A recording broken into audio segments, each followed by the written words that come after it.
today's video, I'll show you how to add multiple signatures to a document in Docusign, step by step. First, go to Docusign.com and log in with your account. Once you're on the homepage, click Sign or Get Signatures to start preparing your document. Next, upload your file from your computer.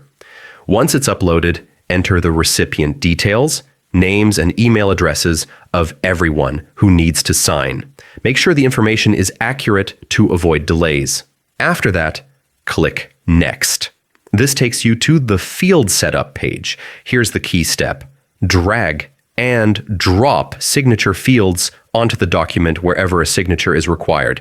Then assign each field to the correct signer. When everything looks good, review your document and hit Send. Each signer will be notified and can complete their part easily. And that's it. You've successfully added multiple signatures to a document in Docusign. If you found this guide helpful, don't forget to like and subscribe for more tutorials.